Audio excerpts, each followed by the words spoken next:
हम लोग पढ़ेंगे इम्यूनिटी सिस्टम, प्रतिरक्षा तंत्र। स्टडी ऑफ इम्यून सिस्टम को हम इम्यूनोलॉजी कहते हैं। Father of immunology Edward Jenner थे, उन्होंने जैसे 1796 में इन्होंने सर्वप्रथम इसका टीके की खोज की थी। सर्वप्रथम टीके का खोज करने वाला एडवर्ड जेनर ने बनाया था। सबसे पहला टीका चेचक के लिए बनाया गया था, जो कि चेचक वायरस के लिए बना था। इम्यूनो सिस्टम दो प्रकार के होते हैं। एक होता है इन्नेट इम्यूनो और एक होता है एक्वायर्ड इम्यूनो, जन्मजात प्रतिरक्षा तंत्र। एक होता है अपार्जित प्रतिरक्षा।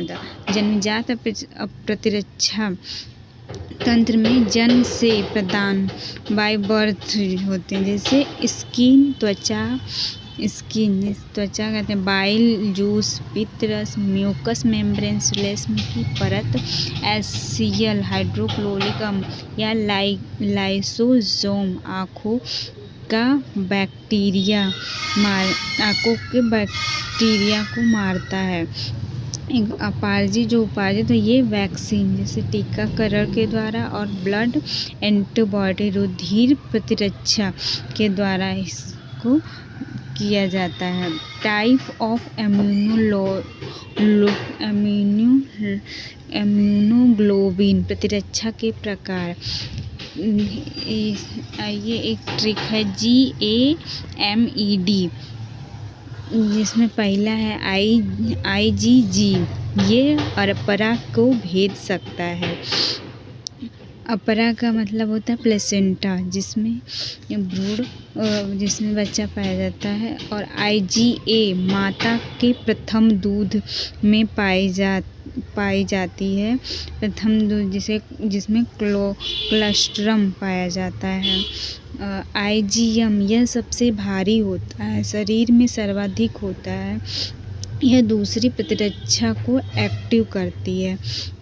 IgE यह शरीर में एलर्जी के दौरान सक्रिय होती है।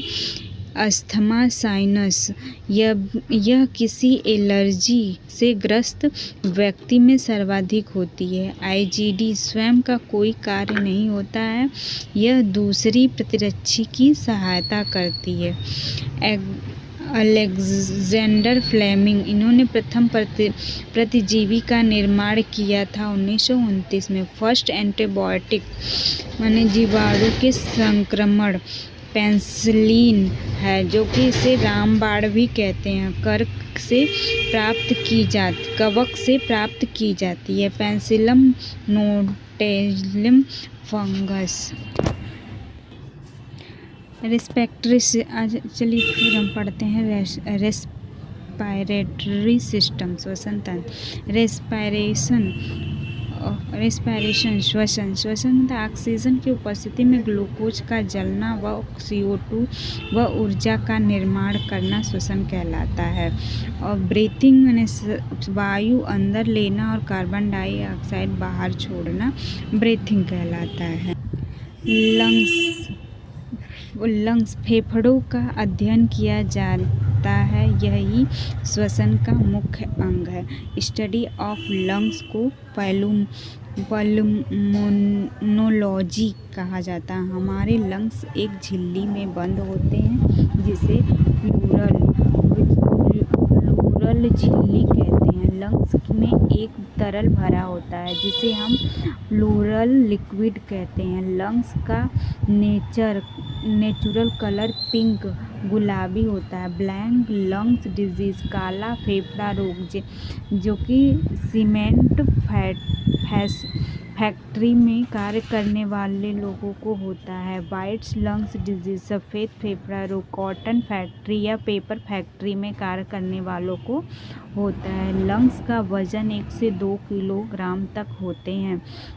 कार्डिक नोच हृदय खांच लेफ्ट में बाएं फेफड़े में होती है। यह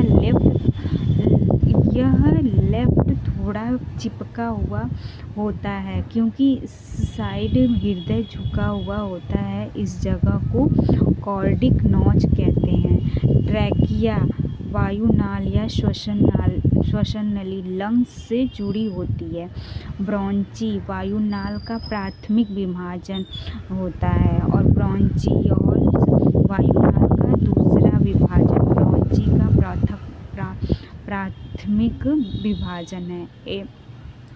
एल्वियोलिक कुपिकाएँ, इन्हें फेफड़ों की क्रियात्मक और संरचनात्मक इकाई कहा जाता है। इन्हें फेफड़ों की सेल भी कहा जाता है।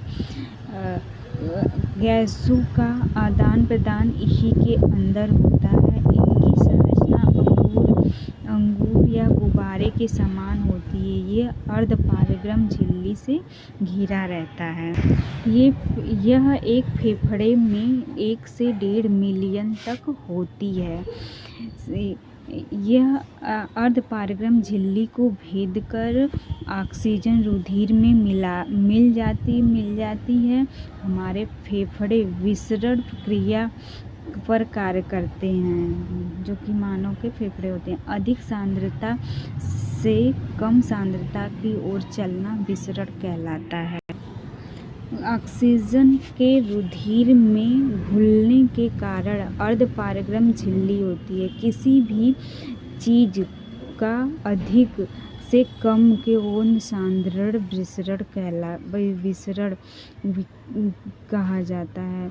अर्धपारगम झिल्ली 3 गैसें होती हैं। अर्धपारगम झिल्ली 3 गैसें हैं जो इसे भेद सकती हैं। CO carbon monoxide, O2 oxygen, CO2 carbon dioxide. जब फेफड़े के कुपिकाओं में CO रखी हो तो ये केवल इसे ही ब्लड में घुलने देती है। ब्लड में CO घुलती है और ब्लड इसे कोशिकाओं तक ले जाता है। तब ग्लूकोज को जलाने के लिए ऑक्सीजन चाहिए, पर CO के जल जाने के कारण ग्लूकोज जलेगा नहीं और कोशिकाओं को ऊर्जा नहीं मिलेगी,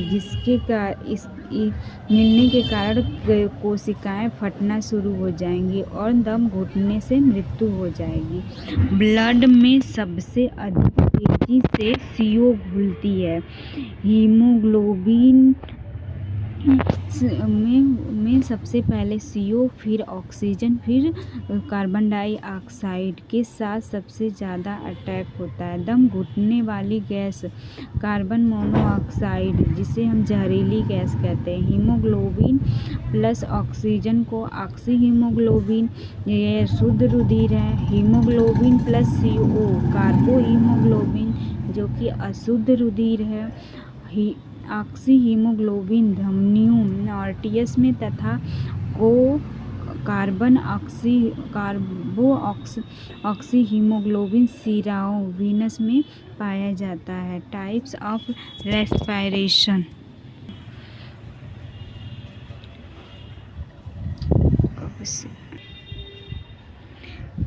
आगे बढ़ते हैं। वायु श्वसन, अवायु श्वसन। वायु श्वसन में ऑक्सीजन की उपस्थिति में होता है, जबकि अवायु श्वसन ऑक्सीजन की अनुपस्थिति में होता है। वायु श्वसन की खोज सर हेंस क्रेब्स ने की थी, जबकि अवायु श्वसन की खोज एबेंडन मेयर हॉक पायनस ने की थी। ये वायु श्वसन में क्रेब्स चक्र पाए जाते हैं, जबकि अवायु श्वसन में पाथवे या ग्लूकोलाइसिस चक्र पाए जाते हैं। वायु श्वसन ये कोशिकाएं माइटोकॉन्ड्रिया में होती है, जबकि अवायु श्वसन साइटोप्लाज्मा में होती है। वायु श्वसन में यूकेरियोटिक कोशिकाएं में होता है, जबकि अवायु श्वसन प्रोकैरियोटिक कोशिकाओं में होता है। वायु श्वसन में 36 ATP होते हैं, जबकि अवायु श्वसन में 2 ATP प्राप्त होते हैं। अवायु श्वसन में अंतिम उत्पाद CO2 प्लस वाटर प्राप्त होता है, जबकि अवायवीय श्वसन में अंतिम उत्पाद एथिल अल्कोहल, कवक और लैक्टिक एसिड या लैक्टिक एसिड में म्यूकस प्राप्त होता है। जबकि वायवीय श्वसन का एग्जाम्पल बहुकोशिकीय जंतु है। अपवाद में अमीबा और अवायु श्वसन में के एग्जाम्पल जीवाणु और कवक हैं। रेस्पिरेटरी ऑर्गन श्वसन अंग। निम्न जीवों में रेस्पिरेटरी अंग अलग अलग होते हैं। जैसे फिश गलफड़े के द्वारा सांस लेती है, जबकि डॉल्फिन और व्हेल अपवाद है, ये फेफड़े द्वारा सांस लेते हैं।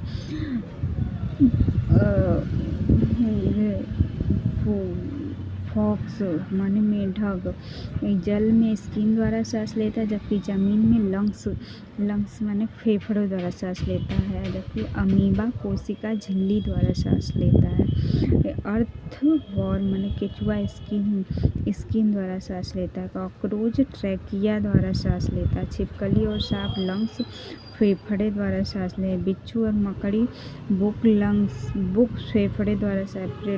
पेड़ पौधे स्टोमेटा द्वारा सांस लेते हैं।